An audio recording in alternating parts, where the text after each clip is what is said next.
ഈശ്വരേറ്റവും പ്രിയപ്പെട്ടവരെ, തിരുവിഷ്ടം മീഡിയയിലേക്ക് സ്വാഗതം. ആത്മീയ പാഠങ്ങളിൽ നാം യാത്ര തുടരുകയാണ്. സർവ്വനന്മസ്വരൂപിയായ പിതാവിൻ്റെ പക്കലേക്കുള്ള യാത്രയാണ് ഈ ജീവിതം. വഴിയും സത്യവും ജീവനുമായ ക്രിസ്തുവിലൂടെ ആ യാത്ര പുരോഗമിക്കാൻ എന്തു ചെയ്യണമെന്ന് അവിടുന്ന് പറയുന്നുണ്ട്. മത്തായി സുവിശേഷത്തിൽ 16-ാം അധ്യായത്തിൽ 24-ാം തിരുവചനത്തിൽ, സ്വയം പരിത്യജിച്ച് തൻ്റെ കുരിശുമെടുത്ത് അനുദിനം എന്നെ അനുഗമിക്കുക. അങ്ങനെ അനുഗമിക്കുന്ന യാത്ര വൃഥാവിലായ ഒന്നല്ലെന്ന് മത്തായി സുവിശേഷം 6:33 പഠിപ്പിക്കുന്നുണ്ട്. ആദ്യം അവിടുത്തെ രാജ്യവും നീതി അന്വേഷിക്കുക, ബാക്കിയെല്ലാം കൂട്ടിച്ചേർക്കപ്പെടും. നമ്മളെപ്പോഴും കൂട്ടിച്ചേർക്കപ്പെടുന്ന കാര്യങ്ങളെക്കുറിച്ചുള്ള വ്യഗ്രതയിലാണ്. യഥാർത്ഥ വഴിയിലൂടെ യാത്ര അസാധ്യമാകുന്നതും ദുഷ്കരമാകുന്നതും ഈ കൂട്ടിച്ചേർക്കലുകൾക്ക് വേണ്ടിയുള്ള ബലംപിടുത്തത്തിൽ, ഷാഢ്യങ്ങളിൽ നാം കുടുങ്ങിപ്പോകുന്നതുകൊണ്ടാണ്. വാസ്തവത്തിൽ നമ്മുടെ ജീവിതത്തിന് ആത്യന്തികമായ ലക്ഷ്യമാണ് ഉറപ്പിക്കാവുന്നത്. താൽക്കാലിക ലക്ഷ്യങ്ങളൊക്കെ തെന്നിമാറുന്നവയാണ്. ഇന്ന് ഒരു കാര്യം ആഗ്രഹിക്കുന്നു, അത് കിട്ടിക്കഴിയുമ്പോൾ അത് അപ്രസക്തമാവുന്നു. നമുക്കങ്ങനെ കിട്ടിയ പല കാര്യങ്ങളും നമ്മുടെ കയ്യിലുണ്ട്. അവയൊന്നും പലപ്പോഴും നമ്മൾ ഉപയോഗിക്കുന്ന പോലുമില്ല. സാധാരണഗതിയിൽ പുസ്തകച്ചന്തയിൽ ആളുകൾ പുസ്തകങ്ങൾ വാങ്ങിക്കുന്നത് ഇങ്ങനെയാണ്. വലിയ ദാഹം തോന്നും, ആഗ്രഹം തോന്നും, പുസ്തകം വാങ്ങിക്കും. എന്നിട്ട് അത് ഷെൽഫിൽ കൊണ്ടുവയ്ക്കും. വായിച്ചിട്ടുണ്ടോ എന്ന് ചോദിച്ചാൽ വായിച്ചിട്ടില്ല. അവിടെ ഈ ആഗ്രഹവും ലഭ്യതയും ഒരു കാര്യത്തിന് ഉപകാരപ്പെട്ടില്ല. അതിലെഴുതിയിരുന്ന ഒരു വാക്യം മതിയാകുമായിരുന്നു ഒരുപക്ഷെ ജീവിതം തന്നെ മാറിമറിയാൻ. തുറന്നു നോക്കിയാലല്ലേ. അതേപോലെ ക്രിസ്തുവിനെ അനുഗമിക്കുക എന്നുള്ളത് കേവലമായ സ്വകാര്യ ലാഭങ്ങൾക്ക് വേണ്ടി, താൽക്കാലിക ലക്ഷ്യങ്ങൾക്ക് വേണ്ടിയായിട്ട് മാറുമ്പോൾ അവ നിത്യതയിലേക്കുള്ള പ്രയാണത്തിൽ ഗുണകരമല്ലെന്ന് മാത്രമല്ല, തടസ്സങ്ങളായിട്ട് മാറും. ആത്മാനുതാപത്തിൻ്റെ വഴിയാണ് ക്രിസ്തുവിനെ അനുഗമിക്കാനുള്ള ഏക മാർഗം. കാരണം നമുക്കൊക്കെ കുറവുകളുണ്ട്, പരിമിതികളും പോരായ്മകളും ഉള്ളവരാണ് നമ്മൾ. ഈ പരിമിതികളും പോരായ്മകളും ഉണ്ടെന്ന് നമ്മൾ ഒരിക്കലും സമ്മതിക്കില്ല. നമ്മളെപ്പോഴും കരുതിക്കൊണ്ടിരിക്കുന്നത് നമ്മൾ കുറവില്ലാത്തവരാണെന്നാണ്. നാം അത് പറയുന്നില്ലെന്ന് മാത്രമേ ഉള്ളൂ. പുറത്തുള്ളവരിലൊക്കെ കുറവുകൾ കാണുമ്പോഴും നമുക്ക് വലിയ കാര്യമായ കുറവുകളും പോരായ്മകളും ഉള്ളതായി തിരിച്ചറിയാൻ നമുക്ക് കഴിയില്ല. അങ്ങനെ കുറവേതുമില്ലെന്ന് പറയുമ്പോഴും നമുക്ക് 5 കുറവുകളുണ്ടെന്നാണ് വെളിപാടിൻ്റെ പുസ്തകം 3:17 പറയുക. ഞാൻ സമ്പന്നനാണെന്ന് നീ പറയുന്നു, എന്നിട്ട് അവിടെ നിന്ന് പറയുകയാണ്, നീ നികൃഷ്ടനും ദയനീയനും ദരിദ്രനും നഗ്നനും അന്ധനുമാണ്. എല്ലായിടത്തും കുറവുകളാണ്. ആ കുറവുകളൊക്കെ നിനക്കുണ്ട്, പക്ഷേ നീ പറഞ്ഞുകൊണ്ടിരിക്കുന്നത് നിനക്കൊരു കുറവില്ലെന്നാണ്. നമുക്ക് കുറവില്ലെന്ന് കാണിക്കാൻ നാം പലപ്പോഴും ചെയ്യുന്നത് മറ്റുള്ളവരിൽ കുറ്റം ആരോപിക്കലാണ്. സാധാരണഗതിയിൽ കാണുന്ന ഒരു വലിയ ആത്മീയ അപകടമാണത്. നാം പ്രാർത്ഥനയിലേക്ക് തിരിയുമ്പോൾ, ദൈവാത്മാവിൻ്റെ പ്രചോദനത്തിന് വഴങ്ങുന്നു എന്ന് കരുതുമ്പോൾ പലപ്പോഴും നമ്മൾ പുറമേക്ക് നോക്കും. പുറമേക്ക് നോക്കിയിട്ട് പുറത്തുള്ളവരുടെ കുറവുകളൊക്കെ കാണാൻ തുടങ്ങും. പലപ്പോഴും പലരും ആളുകളെ നമ്മുടെ അടുത്ത് കൊണ്ടുവരാറുണ്ട്. എങ്ങനെയാണ്? നഴ്സറി കുട്ടികളെ സ്റ്റേജിലേക്ക് തള്ളിക്കയറ്റുന്ന പോലെയാണ്. ഭർത്താവിനെ തള്ളി മുൻപിലേക്ക് കൊണ്ടുവരും. ഇദ്ദേഹത്തിന് ഒന്ന് കൗൺസിൽ ചെയ്യണം ബ്രദറെ. അത് കേൾക്കുമ്പോൾ തന്നെ നമുക്കറിയാം ഇത് അയാളെ കുറ്റപ്പെടുത്താൻ കൊണ്ടുവന്നാണ്. മക്കളെ അങ്ങനെ കൊണ്ടുവരാറുണ്ട്, ഭാര്യമാരെ അങ്ങനെ കൊണ്ടുവരാറുണ്ട്. ഇതിന് വിവേചനമൊന്നുമില്ല. എല്ലാവരും അവരെന്നെ, ഒരാൾ വിശ്വാസത്തിൽ വന്നാൽ അവരെന്നെ തള്ളി മുമ്പിലേക്ക് കൊണ്ടുവരും. അയാൾ ധ്യാനം കൂടണം, അയാൾ കൗൺസിലിങ്ങിൽ പങ്കെടുക്കണം, അയാൾ നന്നാവണം. അവനവൻ നന്നാവുക എന്നുള്ളതിനേക്കാൾ കൂടുതൽ താല്പര്യം അപ്പം മധ്യസ്ഥ പ്രാർത്ഥനയിലേക്കാവും. എന്നിട്ട് നമ്മൾ അതിന് ഉദാഹരണം പറയാനായിട്ട് സെൻ്റ് അഗസ്റ്റിനെ മോനിക്ക പുണ്യവതി പ്രാർത്ഥിച്ച് മാനസാന്തരപ്പെടുത്തി വിശുദ്ധനാക്കിയില്ലേ എന്നൊക്കെ നമ്മൾ ചോദിക്കും. വാസ്തവത്തിൽ നമ്മൾ അറിയേണ്ടത് ഇതൊക്കെ, ഈ കഥകളൊക്കെ ഉപാധിയാക്കിയിട്ട് നമ്മൾ ചെയ്തുകൊണ്ടിരിക്കുന്ന പ്രവൃത്തി എന്താണ്? പർട്ടിക്കുലറായി ഉണ്ടായൊരു സംഭവം അഗസ്റ്റിൻ്റെ ജീവിതത്തിൽ നമുക്ക് കാണാം. പക്ഷേ നമ്മുടെ ജീവിതത്തിൽ എങ്ങനെയാണ്? നാം ഇങ്ങനെ നാം കേൾക്കുന്ന വചനമൊക്കെ മറ്റുള്ളവരെ കുറ്റപ്പെടുത്താൻ വേണ്ടിയാണ് ഉപയോഗിക്കുന്നത്. ഒരിക്കലും ഒരു പിതാവ് മകനെയും കൊണ്ട് എൻ്റെ അടുത്ത് വന്നു. അവൻ നന്നാവണം, അവനാകെ പ്രശ്നത്തിലാണ് എന്നാണ് പിതാവ് പറയുന്നത്. അത് അവൻ്റെ മുമ്പ് വെച്ച് തന്നെയാണ് പറയുന്നത്. ഇവൻ കുറവുള്ളവനാണ്, ഇവൻ പോരായ്മയുള്ളവനാണ്, ഇവൻ ജോലിക്ക് പോകുന്നില്ല, ഇവന് 100 പ്രശ്നങ്ങളുണ്ട് എന്ന് പറഞ്ഞ് മുമ്പിൽ കൊണ്ടുവന്നിട്ട് പറയുകയാണ്, ഇവനോടൊന്ന് സംസാരിക്കണം ബ്രദറെ. അവൻ ശരിക്കും പറഞ്ഞാൽ പിടിക്കപ്പെട്ടൊരുവനെ പോലെയാണ്, ഈ പിടിക്കപ്പെട്ട കള്ളനെ പോലെയാണ് മുമ്പിൽ നിൽക്കുന്നത്. അത് കാണുമ്പോൾ തന്നെ നമുക്കൊരു സങ്കടമാണ്. കാരണം ഒരാളെ നമുക്കതിന് വിധിക്കാൻ പറ്റുമോ? അപ്പോൾ അവനങ്ങനെ മുമ്പിൽ കൊണ്ടുവന്ന് നിർത്തി. എന്നിട്ട് പിതാവ് അങ്ങ് മാറിയപ്പോൾ ഞാൻ അവനോട് ചോദിച്ചു, എന്താണ് മകനെ പ്രശ്നമെന്ന് ചോദിച്ചു. അവൻ എന്നോട് പറഞ്ഞത് അപ്പൻ റേഡിയോയാണ്. കൂടുതലൊന്നും പറഞ്ഞില്ല, അപ്പൻ റേഡിയോയാണ്. നേരം വെളുക്കുമ്പോൾ മുതൽ വൈകുന്നേരം വരെ ഗുണദോഷം മാത്രമുള്ള ഒരാളാണ് അപ്പൻ. അപ്പം വിചാരിച്ചുകൊണ്ടിരിക്കുന്ന മകൻ നന്നാകണമെന്നാണ്. തെറ്റായ ബോധ്യമൊന്നും കൊണ്ടല്ല, മക്കളോട് പറഞ്ഞ കാര്യങ്ങളൊക്കെ തിരുത്തി അവരനുസരിപ്പിക്കണ്ടേ എന്നാണ് ചിന്തിക്കുന്നത്. അത് വളരെ നല്ല കാര്യമാണ്. പക്ഷേ ഈ നല്ല കാര്യം എവിടെയാണ് ഫലിക്കുന്നത്, ഗുണകരമായിട്ടാണോ എന്ന് ആലോചിക്കണ്ടേ?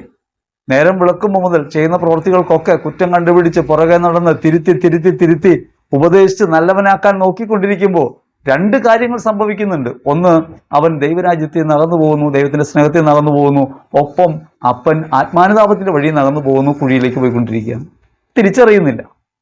മറ്റൊരു കുറ്റം കാണാൻ നമ്മൾ തുടങ്ങുമ്പോൾ ആത്മാവിൽ അനുതാപമില്ലാത്തവരായിട്ട് നമ്മൾ മാറും. നമ്മുടെ ജീവിതത്തിൽ ആത്മീയ വഴിയിലേക്ക് നാം പുരോഗമിക്കുന്നതിൻ്റെ ഏക മാർഗം ആത്മാനുതാപമാണ്. കാരണം നമ്മൾ നല്ലവരല്ല, നൂറ് കുറവുകളുള്ളവരാണ്. ആ കുറവുള്ള നമ്മൾ മറ്റുള്ളവരുടെ കുറവുകൾ കാണാൻ തുടങ്ങുന്നതോടുകൂടി ദൈവരാജ്യത്തിൻ്റെ വഴിയിൽ നിന്ന് നാം വ്യതിചലിക്കുന്നുണ്ട്.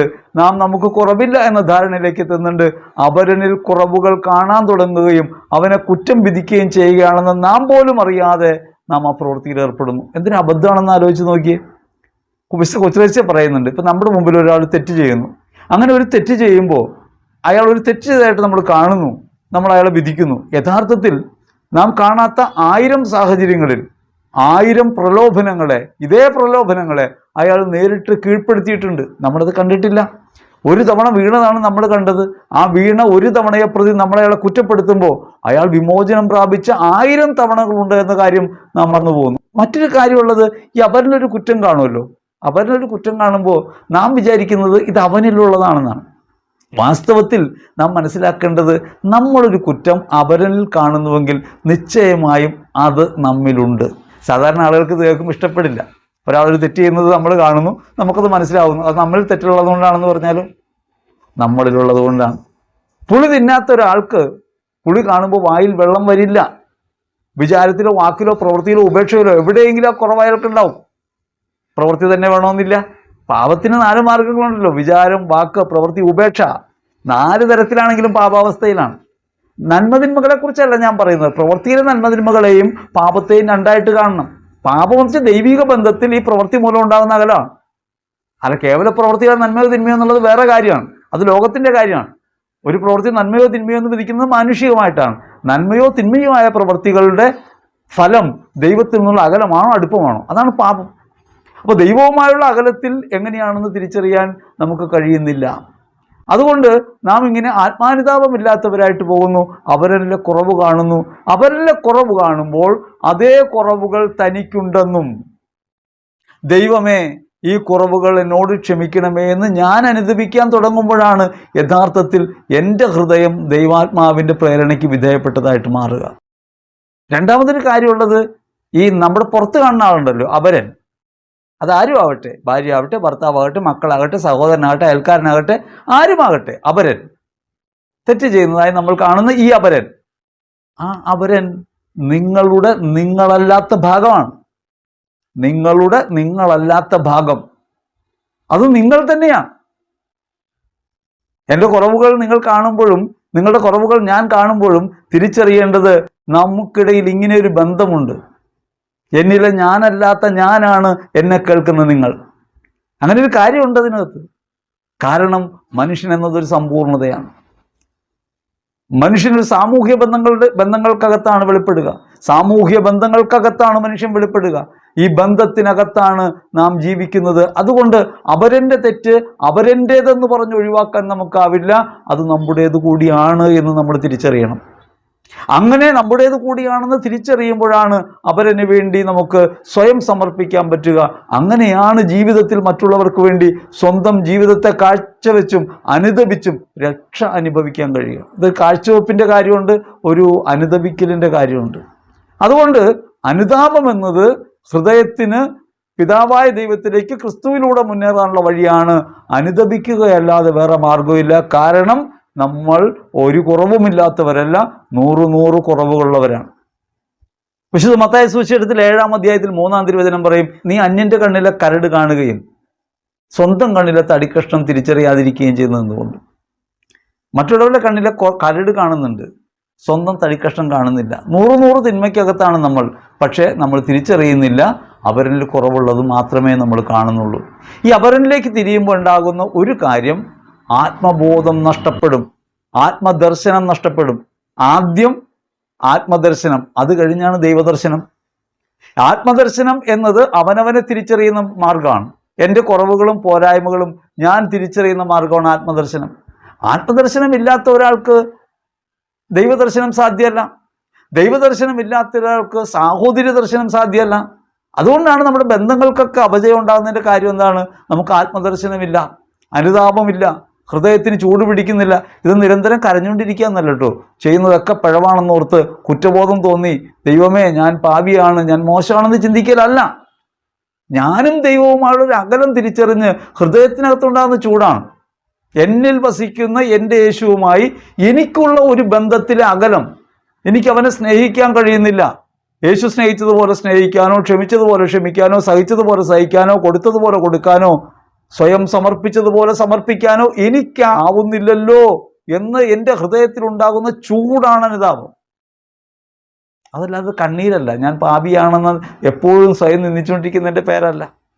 ഈ പാപി എന്നത് തന്നെ അതെന്താണ് കൃത്യമെന്ന് മനസ്സിലാവാത്തതാണ് പലപ്പോഴും കുഴപ്പമായിട്ട് മാറുന്നത്. നമ്മൾ 10 കൽപ്പനയെ ലംഘിക്കുന്നത് പാപം എന്നൊരു കാര്യം മനസ്സിൽ വെച്ചിട്ടുണ്ട്. കൽപ്പനകളുടെ ലംഘനമാണ് പാപം എന്നത് യാഥാർത്ഥ്യമാണ്.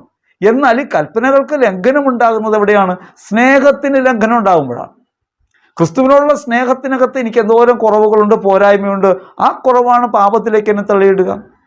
യേശുവിനെ സ്നേഹിക്കാൻ ഒരാൾ ഹൃദയതലത്തിൽ തീരുമാനിക്കുമ്പോൾ നിശ്ചയമായിട്ടും ക്രിസ്തുവിലേക്ക് അയാൾ ഉന്മുഖനായി തീരുമ്പോൾ അയാൾക്ക് ലോകം അന്യമായി തീരും. അയാൾക്ക് പാപത്തിൻ്റെ സാഹചര്യങ്ങളില്ല. കാരണം അയാൾ ക്രിസ്തുവിനെ സ്നേഹിക്കുന്നു. ഈ സ്നേഹത്തിൽ നമുക്ക് വീഴ്ചയുണ്ട്. ഒരു കാര്യത്തിലും തർക്കം വേണ്ട.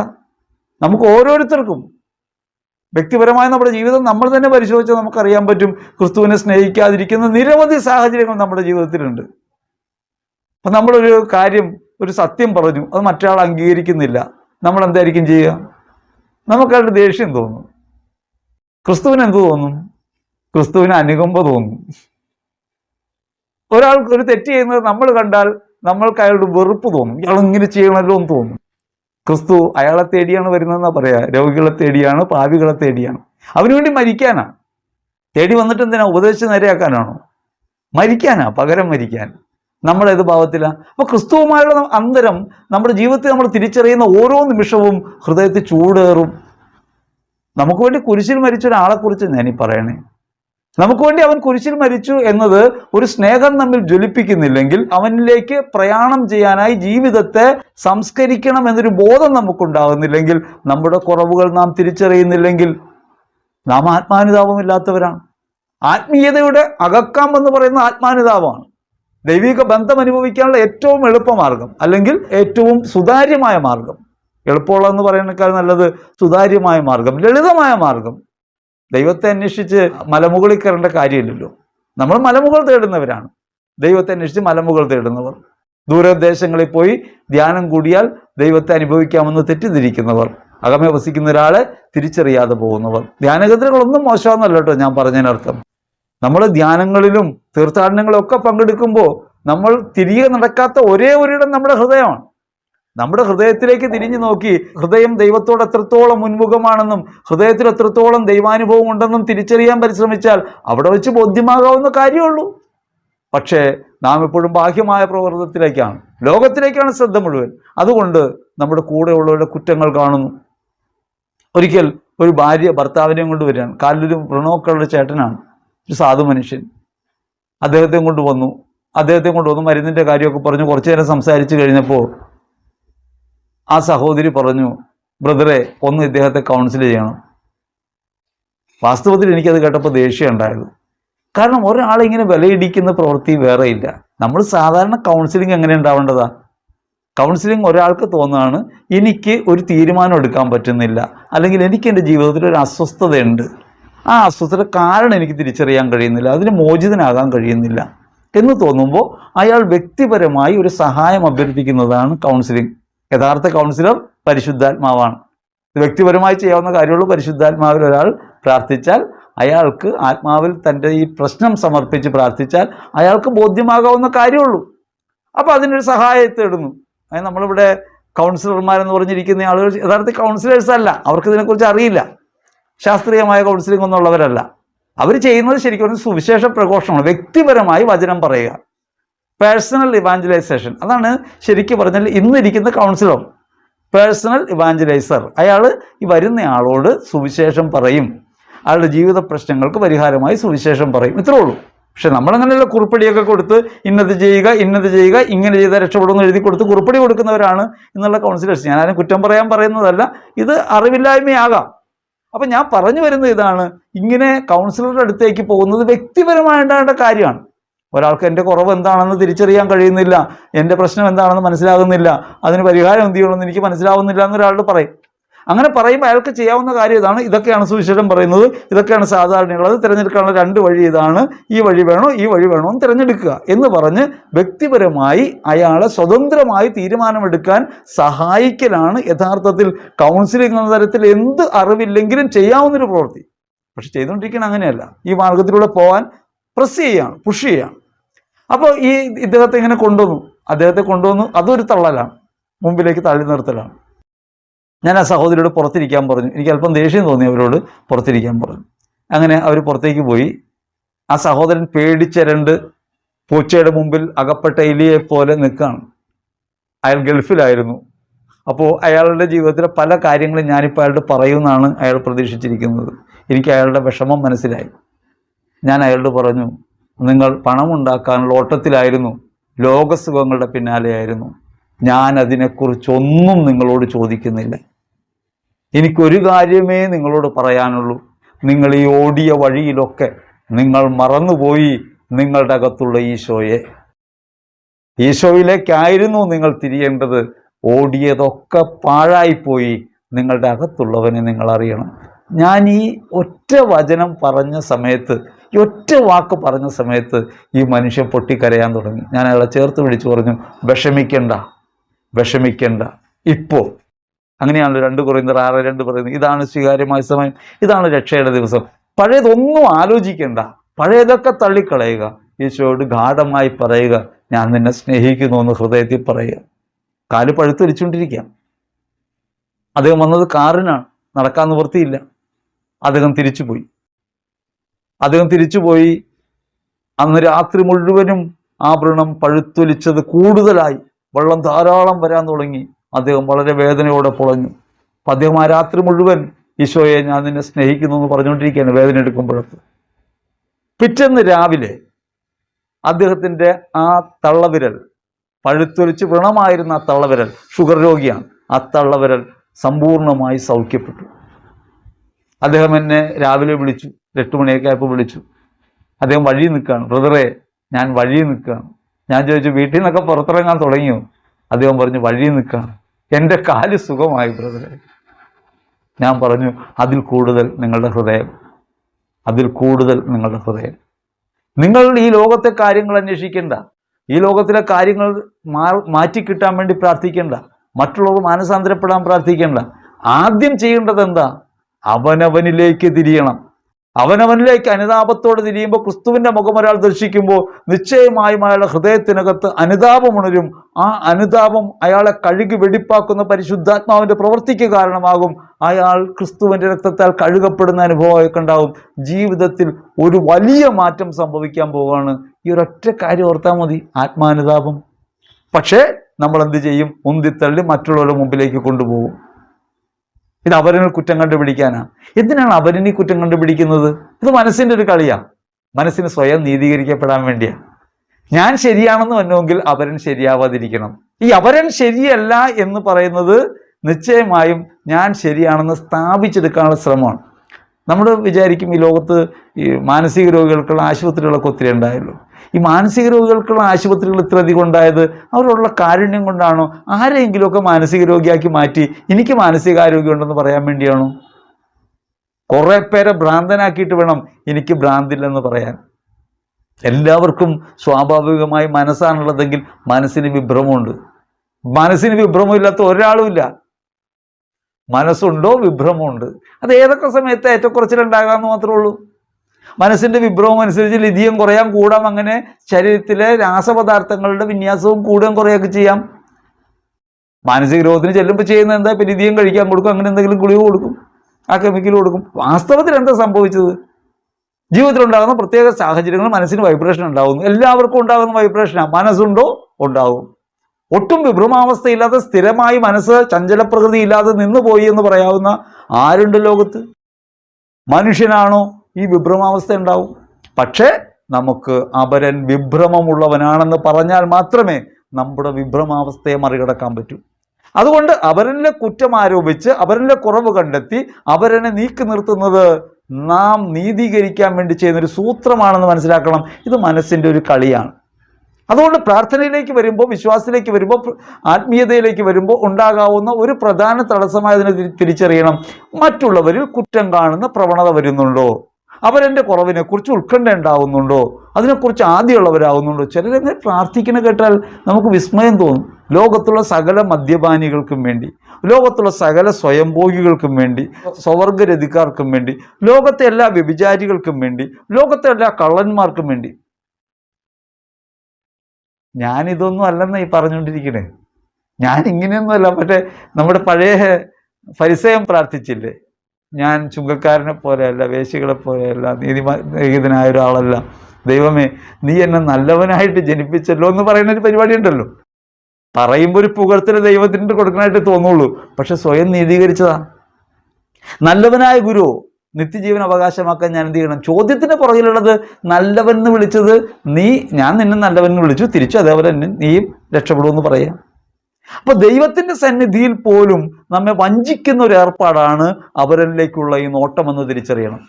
നമുക്ക് ആരുടെയും ഹൃദയം അറിയില്ല, ആരുടെയും പ്രശ്നം അറിയില്ല. ഒരാൾ ഒരു പാപാവസ്ഥയിലാണെങ്കിൽ പോലും അയാൾ എന്തുകൊണ്ട് അങ്ങനെ ആയിരിക്കുന്നു എന്ന് നമുക്കറിയില്ല. നമുക്ക് അയാളോട് ഉണ്ടാവേണ്ടത് അനുകമ്പയാണ്, നമുക്ക് ഉണ്ടാവേണ്ടത് ആത്മാനുതാപമാണ്. അയാളിൽ അങ്ങനെ കാണുന്ന എൻ്റെ കണ്ണുകൾക്ക് പിന്നിൽ എൻ്റെ ഹൃദയത്തിൻ്റെ അശുദ്ധി ഉണ്ടാകാം. അതുകൊണ്ട് മറ്റുള്ളവർക്ക് വേണ്ടി പ്രാർത്ഥിക്കേണ്ട എന്നല്ല ഈ പറഞ്ഞതിനർത്ഥം. മറ്റുള്ളവരെ വിധിച്ചു പ്രാർത്ഥിക്കുന്നൊരു പ്രകൃതം നമുക്കുണ്ടാകരുത്. നമുക്ക് സാമാന്യഗതിയിൽ ആത്മാനുതാപം നഷ്ടപ്പെടുത്തുന്നൊരു മാർഗമാണ്, ഒരു പ്രലോഭനമാണ്. ആത്മാനുതാപം നഷ്ടപ്പെടുത്തുന്നൊരു പ്രലോഭനമാണ്. അതൊന്ന് തിരിച്ചറിയാൻ കഴിയണം. ഇങ്ങനെ മറ്റുള്ളവരെ ഏതെങ്കിലും തരത്തിൽ താഴ്ന്നവരായി കാണുകയോ അവരുടെ കുറവ് മനസ്സിലാക്കി എന്ന് തോന്നുകയൊക്കെ ചെയ്യുമ്പോൾ ഒരു കാര്യം നമ്മൾ ഓർക്കണം. വിശുദ്ധ മത്തായി സുവിശേഷം 18:10 പറയുന്നുണ്ട്, ഈ ചെറിയവരിൽ ആരെയും നിന്ദിക്കാതിരിക്കാൻ സൂക്ഷിച്ചുകൊള്ളുവിൻ. നമ്മൾ ഈ നിന്ദനം നടത്തുന്ന ആരുടെ മുമ്പിലാണ്? നമ്മുടെ ഉള്ളു മുഴുവൻ അറിയുന്ന ഒരാളുടെ മുമ്പ്. പ്രാർത്ഥിക്കുമ്പോൾ ശ്രദ്ധിക്കണേ, നമ്മുടെ കുറവുകൾ മുഴുവൻ അറിയാവുന്ന ഒരാളുടെ മുമ്പിൽ ചെന്നിട്ട് നമ്മൾ പറയാണ്, മറ്റേ ആളിങ്ങനെ കുഴപ്പമുള്ളവനാണ് കർത്താവെ, അവനൊന്ന് നേരെയാക്കണേ. ഇപ്പം എങ്ങനെയുണ്ട്? കർത്താവ് എന്തായിരിക്കും കരുതുക? ഇപ്പം മക്കൾക്ക് വേണ്ടി മാതാപിതാക്കൾ പ്രാർത്ഥിക്കുന്നു. മക്കൾക്ക് എന്തെങ്കിലും കുറവുള്ളതായിട്ട് കണ്ടു, മാതാപിതാക്കൾ പ്രാർത്ഥിക്കുകയാണ്, അവനെ നേരെയാക്കണേന്നല്ലേ പ്രാർത്ഥിക്കണേ?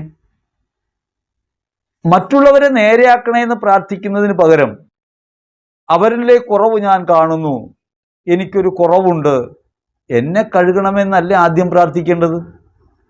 മിസ്റ്റർ ഫ്രാൻസിസും ലിയോയും കൂടി ഒരു വയലിലൂടെ കടന്നു പോകാണ്. അപ്പോൾ ഒരു സ്ത്രീയും പുരുഷനും വയലിൽ കിടന്ന് പാപം ചെയ്യുന്നതായിട്ട് ലിയോ കാണുന്നു. ലിയോ പിതാവിനോട് പറഞ്ഞു, പിതാവേ, വയലൊരു സ്ത്രീയും പുരുഷനും പാപം ചെയ്യുന്നു.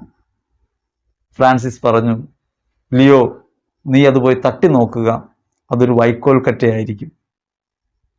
ലിയോ പോയി തട്ടി നോക്കി, അതൊരു വൈക്കോൽ കറ്റയായിരുന്നു. വാസ്തവത്തിൽ ലിയോ കണ്ടത് ശരിയല്ലേ? ലിയോ കണ്ടത് ശരിയാണ്, ലിയോ കണ്ടത് തെറ്റല്ല. എന്നാൽ ഫ്രാൻസിസിന്റെ കണ്ണുകൾ ഒരു തിന്മയെ നീക്കുന്ന കണ്ണാണ്. നന്മയിലേക്ക് ഉന്മുഖമായിരിക്കുമ്പോൾ മറ്റുള്ളവരുടെ കുറവുകൾക്കകത്ത് പോലും നന്മയുള്ളവരെ നമുക്ക് കാണാൻ പറ്റും. നമ്മൾ പലപ്പോഴും വിധിക്കുന്ന, മോശപ്പെട്ടവരെന്ന് പറയുന്ന, അല്ലെങ്കിൽ ഇവർക്കൊക്കെ മാനസാന്തരം ഉണ്ടാകണം എന്നൊക്കെ പ്രാർത്ഥിക്കുന്ന സമയത്ത് നമ്മളുടെ ജീവിതത്തിലേക്ക് നോക്കിയാൽ അവരിലും നന്മകൾ കാണാൻ നമുക്ക് പറ്റും. ആരിലാണ് നന്മയില്ലാത്തത്? നന്മ കാണുന്നത് നന്മയുള്ളവരാണ്. നമ്മുടെ കണ്ണുകൾക്കാണ് പ്രധാനമായിട്ട് പ്രശ്നമുള്ളത്. നമ്മുടെ കണ്ണുകളൊന്ന് പരിശോധിക്കണം. അതുകൊണ്ട് വെളിപാടിൻ്റെ പുസ്തകത്തിൽ 3-ാം അധ്യായത്തിൽ 18-ാം തിരുവചനം പറയുന്നുണ്ട്, നീ ധനികരാകാൻ അഗ്നിശുദ്ധി വരുത്തിയ സ്വർണം എന്നോട് വാങ്ങുക, നിന്റെ നഗ്നത മറ്റാരും കണ്ട് നിന്നെ അപമാനിക്കാതിരിക്കാൻ ശുഭ്രവസ്ത്രം, നിന്റെ കാഴ്ച ശരിയാക്കാൻ അഞ്ജനവും എന്നോട് വാങ്ങുക. ദൈവത്തിൽ നിന്ന് ഇത് സ്വീകരിക്കാൻ പറ്റണം. ഏതൊക്കെയാണ്? സ്വർണം വാങ്ങണം, അഗ്നിശുദ്ധി വരുത്തിയ സ്വർണം അത് വാങ്ങണം, ശുഭ്രവസ്ത്രം വാങ്ങണം, കണ്ണുകൾക്ക് അഞ്ജനം വാങ്ങണം. ദൈവത്തിൻ്റെ മനോഭാവത്തോടെ ലോകത്തെ വീക്ഷിക്കാൻ പറ്റണം. ഈശോ ഭൂമി വന്നപ്പോൾ ചെയ്തൊരു കാര്യം നമുക്ക് ശ്രദ്ധിച്ചാൽ ഇത് വ്യക്തമായിട്ട് മനസ്സിലാവും. ഈശോ ആരുടെ കൂടെയായിരുന്നു? ഈശോ ആരുടെ കൂടെയായിരുന്നു? ചുങ്കക്കാരുടെ കൂടെയാണ്. അന്ന് പരസ്യപാപികളാണ്, പരസ്യപാപികൾ. ഒരിക്കലും സ്വർഗത്തിൽ പോകില്ലെന്ന് ലോകം ഉറപ്പിച്ച ആളുകളാണ് പരസ്യമായിട്ട്. രണ്ടുതരം പാപമുണ്ടല്ലോ, രഹസ്യ പാപമുണ്ട്, പരസ്യ പാപമുണ്ട്. രഹസ്യമായിട്ട് ഉള്ളിൽ ചെയ്യുന്ന പാപമൊന്നുമല്ല, പുറമെ പരസ്യമായി അവരാണ് ചുങ്കക്കാർ. അവരുടെ കൂടെ അത്താഴത്തിനിരിക്കാനായിട്ട് ക്രിസ്തു പോവാണ്. യഹൂദരവരെ അറപ്പോടെ വെറുപ്പോടെ തള്ളിക്കളയുന്ന ആളുകളായി പറയുന്ന ആളുകൾ. രണ്ടാമത് ആളുടെ കൂടെയാണ് വേശ്യകളുടെ കൂടെയാണ്. ലോകം തള്ളിയ ആളുകളുടെ കൂടെ പരസ്യപാപിനികളായി. അല്ല, പുരുഷൻ ഒരിക്കലും പാപം ചെയ്യില്ലല്ലോ. വ്യഭിചാരം ചെയ്യുന്ന ആരാ? സ്ത്രീയോ പുരുഷനോ? പെണ്ണിനെ വേശ്യെന്ന് വിളിക്കും. എവിടെയെങ്കിലും വേശ്യൻ എന്ന് കേട്ടിട്ടുണ്ടോ? ഒറ്റയ്ക്ക് ചെയ്യണ കാര്യമല്ലല്ലോ ഇത്. മനുഷ്യനകത്ത് സ്നേഹലംഘനം ഉണ്ടാകുന്നതിന്റെ പേരാ ശരിക്കും വ്യഭിചാരം. സ്നേഹലംഘനം. അവരെ കരുതാനും സ്നേഹിക്കാനും കഴിയാതെ പോകുന്ന, ക്രിസ്തുവിനെ പ്രതി മറ്റുള്ളവരെ സ്നേഹിക്കാൻ കഴിയാതെ പോകുന്നതിന്റെ പേരാ അത്. പക്ഷേ അവളെ വേശ്യെന്ന് തള്ളും. അങ്ങനെ വേശ്യകളുടെ കൂടെയും ചുങ്കക്കാരുടെ കൂടെയും പാപികളുടെ കൂടെയും അത്താഴത്തിനിരിക്കുകയും വിരുന്ന് സൽക്കാരങ്ങളിൽ പങ്കെടുക്കുകയും അവരോട് സൗഹാർദ്ദം പുലർത്തുകയും ചെയ്ത ഒരാളുടെ പേരാണ് ക്രിസ്തു. എന്ന് അതിലൂടെ ഈശോ വെളിപ്പെടുത്തുന്നത്, ഈശോ ആരെയും കുറ്റപ്പെടുത്തുന്നില്ല. പാപിനിയായ സ്ത്രീയോട് പറയുന്നത് എന്താ? പാപിനിയായ സ്ത്രീയോട് പറയുന്നത് ഇവൾ അധികം സ്നേഹിച്ചു, അതുകൊണ്ട് അധികം ക്ഷമിക്കപ്പെട്ടിരിക്കുന്നു എന്നാണ്. തൻ്റെ കാല് കഴുകിക്കൊണ്ടിരിക്കുക അവളോട് കണ്ണീര് കൊണ്ട് കാല് കഴുകി തലമുടി കൊണ്ട് പാദം തുടയ്ക്കുന്ന നേരത്ത് ഈശോ പറയുന്ന വാക്ക് എത്ര ഹൃദയഭേദക നോക്കിയേ. ഒരാൾക്ക് 2 കടക്കാരനുണ്ടായിരുന്നു, ഒരുവൻ 500 ഒരുവൻ 50. ആരോടാണ് കൂടുതൽ സ്നേഹം ഉണ്ടാകുക? 500 ക്ഷമിച്ചവനാണ് കൂടുതൽ സ്നേഹം ഉണ്ടാകുക. പാപം ഇളവ് ചെയ്യുന്നതാണ് സ്നേഹത്തിന്റെ വഴി എന്നാണ് ക്രിസ്തു പറഞ്ഞത്. ക്രിസ്തുവിന്റെ സ്നേഹം എങ്ങനെയാണ് നമ്മെ ഗ്രസിക്കുന്നത്? ശാസനം കൊണ്ടോ കുറ്റപ്പെടുത്തലുകൊണ്ടോ ആണോ? നമ്മളിപ്പോഴും വിചാരിച്ചുകൊണ്ടിരിക്കുന്ന ശിക്ഷിക്കും ദൈവം എന്ന കാര്യമാണ്. മരണശേഷം ഒരു വിധിയുണ്ട്, ശിക്ഷയുണ്ട്. അതെങ്ങനെ സംഭവിക്കുന്നതാ? ഈ ലോകത്ത് ജീവിക്കുമ്പോൾ ക്രിസ്തുവിന്റെ സ്നേഹം അനുഭവിക്കാതെ പോകുമ്പോൾ സംഭവിക്കുന്ന കാര്യമാണ്. ആ സ്നേഹത്തെ നിഷേധിക്കുമ്പോഴാണ്. ഈശോ സ്നേഹിച്ചത് നമ്മുടെ കുറവുകൾ ക്ഷമിച്ചിട്ടാണ്. എനിക്ക് സഹിക്കാൻ പറ്റാതെ പോയൊരു കാര്യം അതാണ്. ഈശോ എൻ്റെ കുറവുകൾ ക്ഷമിച്ചു. ലോകത്തുള്ള മനുഷ്യർക്കൊന്നും ക്ഷമിക്കാൻ കഴിയാത്ത രീതിയിൽ ക്രിസ്തുവിനോട് ക്ഷമിച്ചു. അതെനിക്ക് മറക്കാൻ കഴിയില്ല. അതെനിക്ക് മറക്കാൻ കഴിയാത്തത് കൊണ്ടാണ് ആ മാർഗത്തിൽ ചരിക്കാൻ ഞാൻ തീരുമാനിച്ചത്. ഞാൻ വ്യക്തമായ ബോധ്യത്തോടെ ആലോചിച്ച് രണ്ടാമതെടുത്ത തീരുമാനമാണ് പ്രഘോഷിക്കണം, പുറകെ ഇറങ്ങണമെന്നുള്ളത്. അതിന് കാരണമായിട്ട് മാറിയത് ഇത്രയും കാലമൊക്കെ ഇങ്ങനെ ജീവിച്ചു, ഇനി നന്മയെ ജീവിച്ചൊക്കെ അങ്ങനെയൊന്നും വിചാരിച്ചിട്ടല്ല. അവൻ എന്നെ സ്നേഹിക്കുന്നു എന്നത് മനസ്സിലാക്കിയത് കൊണ്ടാണ്. അതുകൊണ്ട് ജീവിതത്തിൽ പിന്നീടുണ്ടായ കഷ്ടതകളും വേദനകളൊന്നും എനിക്ക് ഭാരമായിട്ടില്ല. അതിനുശേഷം ഉണ്ടായിട്ടുണ്ട് ഈ അനുഭവങ്ങൾ, തിക്താനുഭവങ്ങൾ. ആ തിക്താനുഭവങ്ങളൊക്കെ എന്നെ സംബന്ധിച്ച് മാധുര്യമുള്ളതായിട്ട് മാറിയത് ക്രിസ്തു എന്നെ സ്നേഹിക്കുന്നു എന്ന അനുഭവത്തിൽ നിന്നാണ്. എന്നോട് അവൻ ക്ഷമിച്ചു എന്നതിലാണ്. അപ്പം അവരനോട് അവരൻ്റെ കുറവുകൾ കാണുമ്പോൾ ക്ഷമിക്കുക എന്നത് വളരെ പ്രധാനപ്പെട്ട കാര്യമാണ്. ഇപ്പം സാധാരണ നിങ്ങൾ ചോദിച്ചേക്കാം, മദ്യപാനികളുടെ മാനസാന്തരത്തിന് പ്രാർത്ഥിക്കണ്ടേ? ആദ്യം പ്രാർത്ഥിക്കേണ്ടത് സ്വന്തം മാനസാന്തരത്തിനാണ്. സ്വന്തം മാനസാന്തരത്തിന് പ്രാർത്ഥിച്ചാൽ മതി. അപ്പോൾ മറ്റുള്ളവരും മാനസാന്തരപ്പെടും. നമ്മൾ മറ്റുള്ളവരെ മാനസാന്തരപ്പെടുത്തേണ്ടവരാണോ, മറ്റുള്ളവർക്ക് വേണ്ടി കുരിശി മരിക്കേണ്ടവരാണോ? ക്രിസ്തുവിനെ മാനദണ്ഡമാക്കി നിങ്ങൾ ചിന്തിച്ചാൽ അതിനൊരു ഉത്തരം കണ്ടെത്താൻ പറ്റും. മറ്റുള്ളവരുടെ മാനസാന്തരത്തിന് വേണ്ടി പ്രാർത്ഥിക്കേണ്ടവരാണോ, മറ്റുള്ളവർക്ക് വേണ്ടി കുരിശ് ചുമക്കുകയും മരിക്കുകയും ചെയ്യേണ്ടവരാണോ നമ്മൾ? നമ്മുടെ മധ്യസ്ഥ പ്രാർത്ഥന കുരിശുമരണമാണ്, പീഡാസഹനമാണ്. ജീവിതത്തിൽ നേരിടുന്ന കഷ്ടതകളും ക്ലേശങ്ങളും അവരിനു വേണ്ടി സഹിക്കുകയും അവരനോട് സ്നേഹം പ്രഖ്യാപിക്കുകയും അവരനോട് ക്ഷമിക്കുകയും ചെയ്യുക എന്നതാണ് യഥാർത്ഥത്തിൽ ഈ ലോകത്തെ പരിവർത്തിപ്പിക്കാൻ ക്രിസ്തു നൽകിയിട്ടുള്ള മാർഗമെന്ന് നമ്മൾ തിരിച്ചറിയണം. നമ്മളൊരു കാര്യം ആലോചിക്കുക, ഒരു കൂട്ടായ്മ പ്രാർത്ഥിക്കുകയാണ്. അപ്പോൾ അവിടെ പ്രാർത്ഥിക്കാനായിട്ട് മദ്യപിക്കുന്നവരും കുറവുള്ളവരും ഒക്കെ വന്നിട്ടുണ്ടല്ലോ. അപ്പോൾ അങ്ങനെ പ്രാർത്ഥിക്കുമ്പോൾ ആളുകളൊക്കെ കൈവിരിച്ച് പ്രാർത്ഥിക്കുകയാണ്, കർത്താവേ മദ്യപാനികളുടെ മാനസാന്തരത്തിന് ഞങ്ങൾ പ്രാർത്ഥിക്കുന്നു എന്ന് പ്രാർത്ഥിക്കുമ്പോൾ മദ്യം കഴിച്ച് ശീലമുള്ള ഒരാൾ അതിനകത്തുണ്ടെങ്കിൽ അയാൾക്കുണ്ടാകുന്ന മാനസിക പ്രയാസം എന്തായിരിക്കും? ഒരാൾ ഇടിച്ച് താഴ്ത്തിയിട്ടാണോ നമ്മൾ ഒരാളെ നന്നാക്കുന്നത്? ഇടിച്ച് നേരെയാക്കാൻ പറ്റുമോ? സ്നേഹം പ്രഖ്യാപിച്ചിട്ടല്ലേ? ക്രിസ്തുവിൻ്റെ അടുത്തേക്കാണ് മദ്യപിക്കുന്ന ഒരാൾ ചെല്ലുന്നതെങ്കിൽ, അല്ലെങ്കിൽ ഒരു മദ്യപാനിയാണ് ക്രിസ്തു കണ്ടുമുട്ടുന്നതെങ്കിൽ, മദ്യപാനി എന്നൊരു വർഗം ഉണ്ടെന്ന് ഞാൻ വിശ്വസിക്കുന്നില്ല കേട്ടോ. മദ്യപിക്കുന്നവരുണ്ടാകാം. മദ്യപാനി എന്ന് പറഞ്ഞ ഒരു വിഭാഗം അങ്ങനെ ഉണ്ടോ? അങ്ങനെ ഉണ്ടാവണമെങ്കിൽ 2 മദ്യപാനികൾക്ക് കൂടി ഒരു കുഞ്ഞ് ജനിക്കണം, മദ്യപാനി കുഞ്ഞ്. അങ്ങനെ ആരും മദ്യപാനിയായിട്ട് ജനിക്കുന്നില്ലല്ലോ. ജനിക്കുന്നതൊക്കെ മനുഷ്യരായിട്ടാണ്.